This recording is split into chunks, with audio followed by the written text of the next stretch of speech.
Hello everyone, welcome to our channel MAPS students. आज हम आपकी सेकंड बुक का लेसन नंबर 1 संविधान क्यों और कैसे रीड करेंगे। मैं ये लेसन आपको पहले भी करवा चुकी हूँ, लेकिन अब हमें अपने एग्ज़ाम की तैयारी करनी है तो एक बार फिर से हम इसे रिवाइज़ करेंगे। संविधान क्यों और कैसे। पहले तो आपको ये समझना है कि संविधान होता क्या है। संविधान उन मौलिक नियमों, सिद्धांतों और परंपराओं का संग्रह होता है जिनके अनुसार किसी भी राज्य सरकार का गठन किया जाता है। उसमें सरकार के कार्य निहित होते हैं। नागरिकों के अधिकार, नागरिकों और सरकार के बीच संबंध निश्चित किए जाते हैं। जो शासन का स्वरूप कैसा हो, लोकतांत्रिक हो या अधिनायकवादी हो, कुछ ऐसे नियमों के अस्तित्व से इनकार नहीं किया जाता जो राज्य में विभिन्न राजनीतिक संस्थाओं और उनकी भूमिका को निश्चित करते हैं। इन नियमों को ही के संग्रह को ही क्या कहा जाता है, संविधान कहा जाता है। इस संविधान में शासन के विभिन्न अंगों और उनके पारस्परिक संबंधों का विवरण होता है। अब जानते हैं कि संविधान को कितनी श्रेणियों में बांटा जाता है।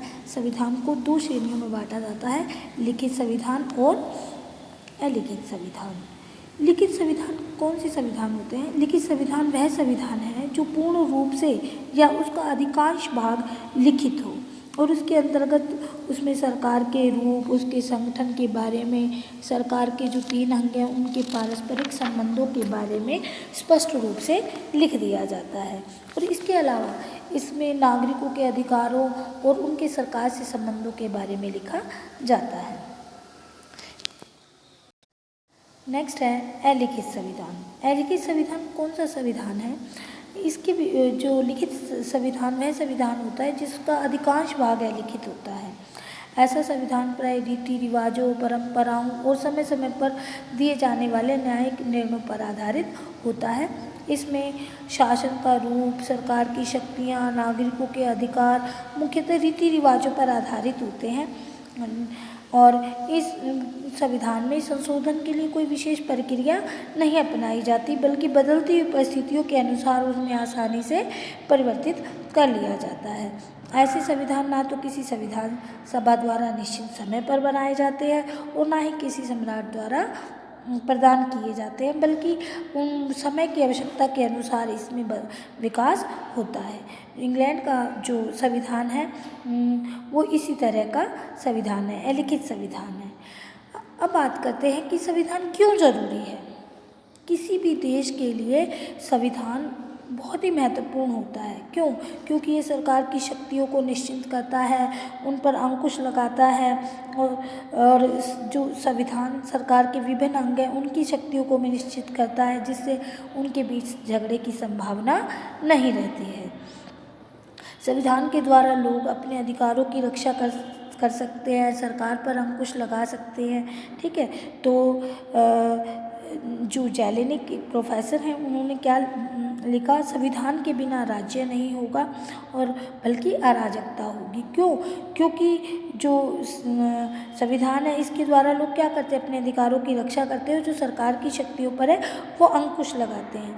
अगर किसी देश में संविधान ना हो तो शासन के जो सभी कार्य हैं शासकों की इच्छा के अनुसार चलेंगे और नागरिकों पर अत्याचार होने की संभावना बनी रहेगी। इसलिए संविधान क्यों ज़रूरी है? क्योंकि सबसे पहले तो ये संविधान ऐसे मौलिक नियमों को निश्चित करता है जो समाज में रहने वाले लोगों में समन्वय और आपसी विकास की स्थापना करते हैं। और संविधान सरकार के विभिन्न अंगों पर नियंत्रण करता है, जैसे मैंने आपको पहले बताया, और उन्हें तानाशाह होने से बचाता है। और संविधान ही नागरिकों के मौलिक अधिकारों की रक्षा करते हैं और उन्हें उनके कर्तव्यों का ज्ञान दिलाते हैं।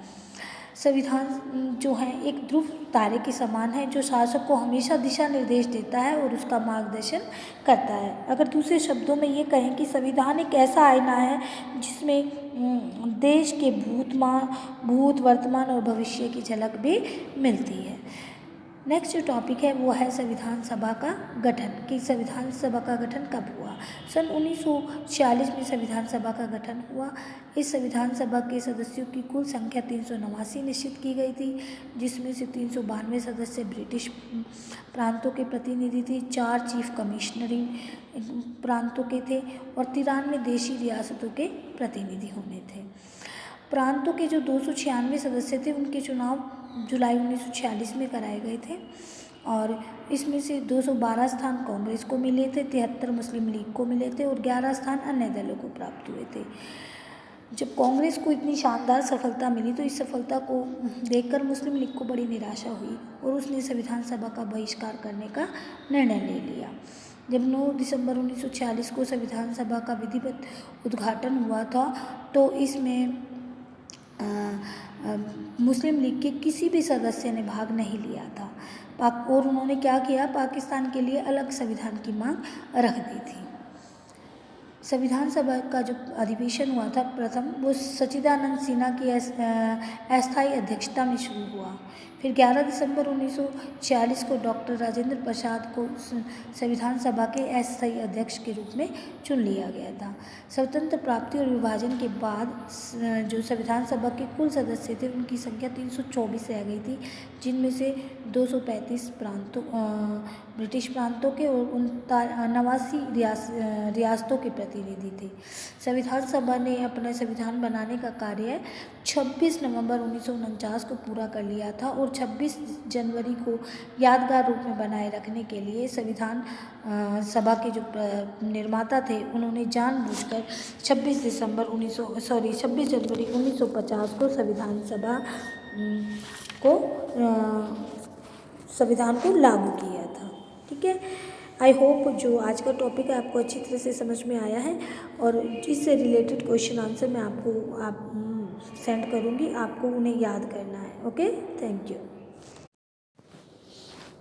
उद्देश्य संबंधी प्रस्ताव 13 दिसंबर 1946 को पंडित जवाहरलाल नेहरू ने संविधान सभा में उद्देश्य संबंधी प्रस्ताव पेश किए।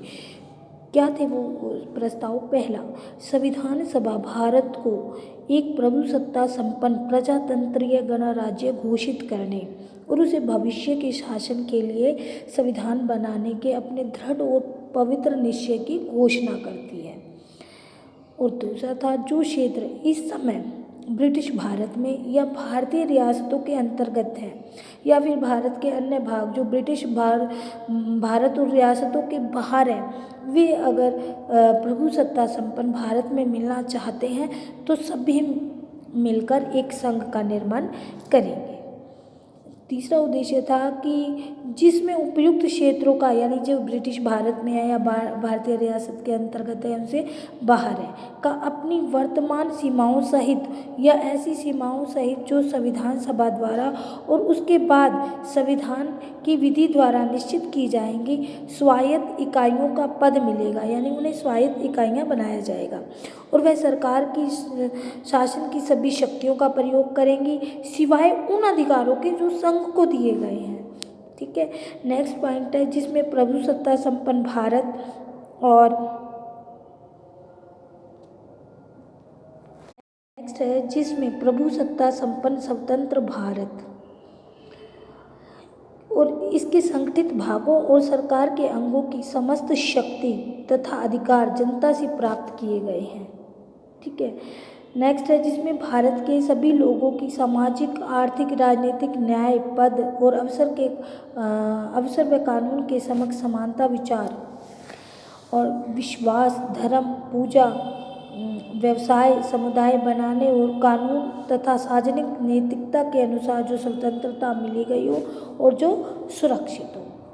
नेक्स्ट पॉइंट है जिसमें अल्पसंख्यक वर्ग, पिछड़े हुए कबीलों और जातियों को काफ़ी सुरक्षा की व्यवस्था होगी, जिसके द्वारा सभी सभ्य राष्ट्रों के कानून और न्याय के अनुसार गणतंत्र के स्थायित्व, जल, थल, वायु पर अधिकार होगा और यह प्राचीन भूमि विश्व में अपना उचित तथा सम्मानित स्थान ग्रहण करती है और मानव कल्याण एवं विश्व शांति के विस्तार में अपना योगदान देती है। इस प्रकार इस प्रस्ताव के अध्ययन से हमें क्या पता चला, ये स्पष्ट होता है कि इनमें उन आधारभूत उद्देश्यों की घोषणा की गई थी जिनके आधार पर स्वतंत्र भारत के एक नए संविधान का निर्माण होना था। इसमें भारत को संपूर्ण प्रभुसत्ता संपन्न लोकतंत्र गणराज्य घोषित करना, जनता को सामाजिक आर्थिक राजनीतिक न्याय देना और पिछड़ी हुई जातियों और अनुसूचित जातियों के विकास के लिए कुछ संरक्षण हो, और भारत में एक ऐसा संघ स्थापित हो जिसमें ब्रिटिश प्रांत, देशी रियासतें, भारतीय क्षेत्र शामिल हों और विश्व शांति को बढ़ावा दें आदि मुख्य बातें बताई गई।